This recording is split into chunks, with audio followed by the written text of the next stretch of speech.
Welcome to Black Enterprise Business Report. I'm Sean Gables. We've got a jam-packed 30 minutes and more financial know-how from the nation's #1 authority on black business. Broadcast from the nation's financial capital of the world. Our show is the one-stop destination for our viewers to make money, build wealth, and get on the fast track to a rewarding and fulfilling career. We'll feature interviews with the most powerful movers and shakers in corporate America.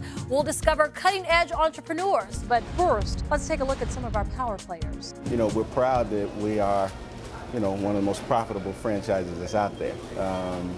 If not the, but I don't want to brag about being me. Don't want to brag about it. You can't ask the customer to come with rates that aren't competitive, service that's not as competitive, talent off, technology off. You can't do that for long and stay in business.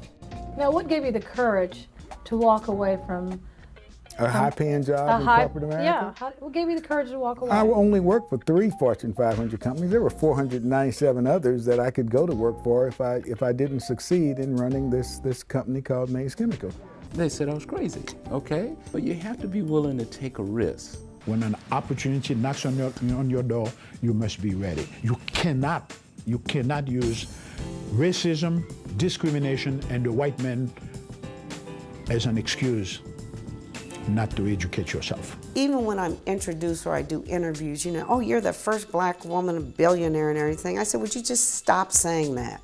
I came by it honestly because I worked for it. They did not know me when I was in public places and I was turning up cushions to find quarters to do my laundry, or I was living off $50 a month to make sure that in clipping coupons, I worked for every penny of that. Each week, our goal at the Black Enterprise Business Report is to help you build wealth. So many people don't take advantage of the fact that you can get a free copy of your credit report from each of the credit reporting agencies once a year. I think that initial conversation with an investment professional or financial professional is critical. I want to get more economic opportunity, more access to credit, more banks, more institutions that will stay in the community, recycle the money that is made in local urban communities. First of all, the whole economy has to grow, which means that we've got to do a much better job of educating our children from preschool all the way through postgraduate work. Well, I think African Americans are more conservative because we haven't been investors for generations. We haven't had a chance to inherit wealth, as we know, because of the prior racism and discrimination in this country. $27 billion worth of losses have been attributed to mortgage-backed securities and subprime mortgages. Well, the first thing is to get into the habit of saving, period. Saving at least 10% of your income, because most people say, well, I don't have any money to invest. Well, you don't have any money to invest because you haven't been saving. And I'm going to tell you, it's going to rain, and when it rains, you're going to need that rainy day fund. You don't have to start with several $1,000s. Start with a couple hundred. Anything that you can save that will get you through that disaster one step better. Welcome back. Now's the time to showcase some of today's most successful small business owners, what they're doing, how they're doing it, and the struggles they overcame along the way.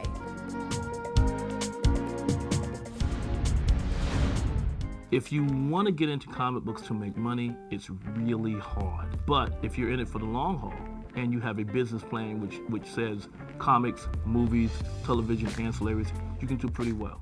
We've all heard of mom and pop shops staying loyal to their communities. But this mom and daughter operation takes the cake. I started in my home. The challenges that I faced when I opened my business was owning a distribution center. It's a male-dominated industry.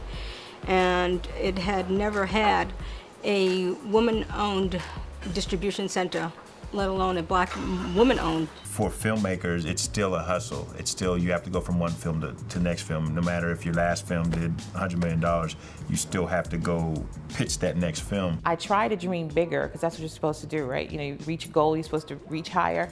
And it's hard to think of something bigger. Black Enterprise lifestyle editor Sonia Lane kicks back and enjoys what we call the Lux Life.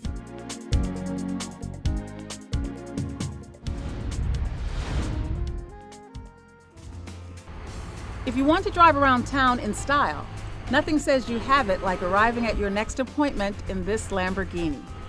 I'll let you in on a secret. You can, without paying hundreds of thousands of dollars to own it. This is what we call an extra bangle that's done with 18 karat white gold. This one sells for a small price of $110,000. The Aria Spa offers massages, facials, and saunas all under one roof. I just normally like to just have a lot of character in clothing, because character in clothing, it builds personality. A person may be very humble, but the clothing may speak volumes. It may give them a different energy. If you want to improve your scoring, it's by bettering yourself from 100 yards and in, not from your 300-yard drives. I'd really like it if you could show me some moves on the golf course. Come on, let's do this. Who is your typical client? We have a lot of NBA players. LeBron James flies with us. A lot of music talent. Usher flies with us. So if you're ready to chart your own course in the sky, consider taking off in the convenience and luxury of a private jet. Thanks, Sonia, and thank you for watching the Black Enterprise Business Report, your ultimate source for wealth creation. Look for our new feature, tech tips, and more. And don't forget to log onto our website, blackenterprise.com. We'd love to hear your comments. We'll see you next week.